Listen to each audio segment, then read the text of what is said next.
Muy buenos días, tardes o noches. Yo soy la estudiante Maura Sola Aguilarandia. Esta es la actividad final para la materia de Cristología del paralelo 4. Eh, Hoy se va a hacer la revisión del artículo titulado No violencia, guerra y servicio militar de Joseph Blanc. Y este artículo hace un recorrido histórico, teológico, para mostrar algo que a menudo se olvida, y que es que la iglesia de los primeros siglos fue radicalmente pacifista.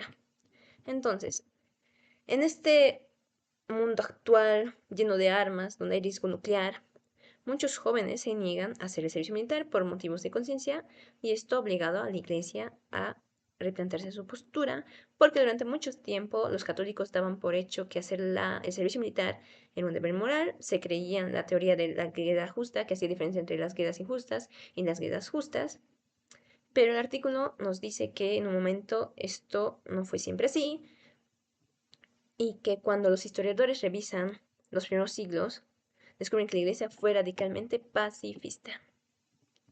Así que el artículo está dividido en dos partes. La primera es a la luz del Nuevo Testamento, donde veremos estos 4 puntos.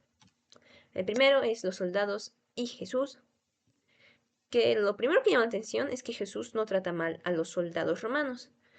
Y esto es sorprendente porque Palestina estaba ocupada por Roma, y había un grupo que eran los celotes que querían echarlos por la fuerza. Mas, sin embargo, Jesús no demonizaba a los soldados, y de hecho tenemos dos ejemplos, que uno es el centurión en Cafarnaún, al que Jesús alababa por su fe, y otro es el centurión de la cruz, que fue alguien que reconoció a Jesús como hijo de Dios. Pero hay que tener cuidado con esto, porque esto no significa que Jesús acoja, eso no significa que Jesús aprobaba la guerra, sino que la persona es acogida por el Evangelio, pero la violencia no es un ideal cristiano.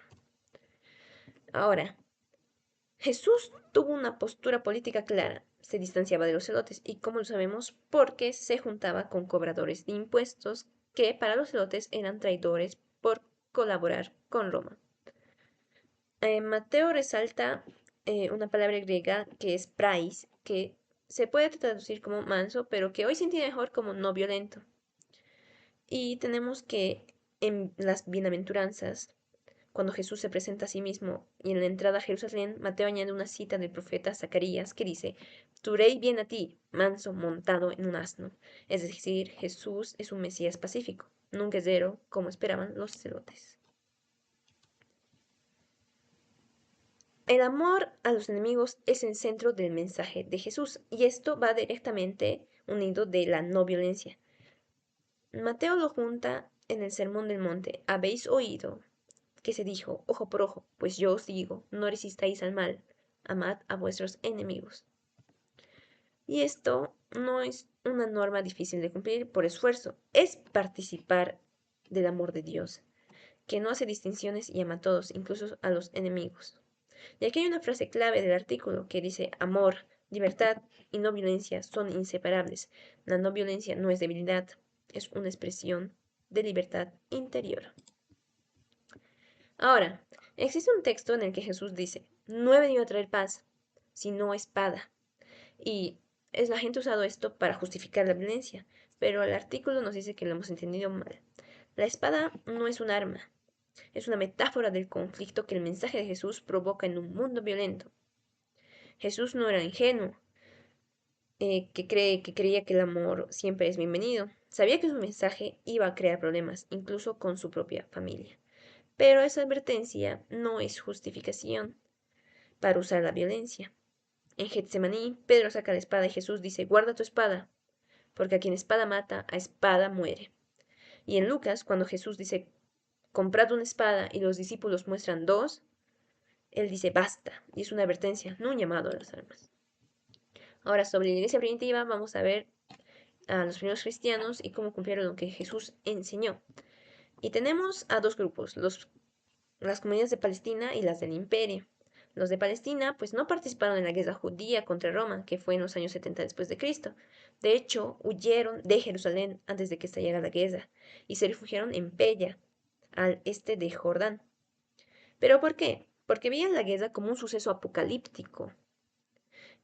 el desumbe del mundo perverso, y como cristianos se consideraban parte del mundo salvado, no del mundo que se desumba.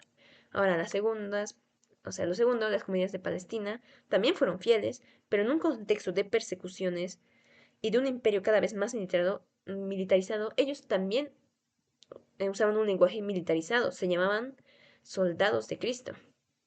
Pero su combate era espiritual, no militar. Usaban una imagen de un legionario romano, pero le daban la vuelta. Sus armas eran la verdad, la justicia, la oración y la paz. El enemigo de un cristiano no era otro ser humano, sino los poderes espirituales del mal. Entonces, ¿por qué se rechazaba el servicio militar? Dos razones, las razones teológicas y las razones morales. De nuevo, el bautismo, porque el bautismo era un juramento. Y un soldado tenía que jurar al emperador, no podía servir a dos señores. En cambio, en las razones morales tenemos eh, un mandamiento que es no matarás, y también las enseñanzas de Jesús, que era no devolver la violencia y buscar la paz. Entonces, ¿qué podemos concluir? Que todo cambió cuando llegó Constantino, en el año 313. El edicto de Milán dio libertad a los cristianos, sí, pero a cambio la iglesia tuvo que apoyar al imperio y al ejército. El artículo concluye diciendo que la iglesia mantuvo una fidelidad estricta a la no violencia, se olvidó, pero no se puede negar. Y ahora en un mundo con armas nucleares, el artículo invita a replantear la relación entre el cristianismo y la guerra. Muchas gracias por su atención.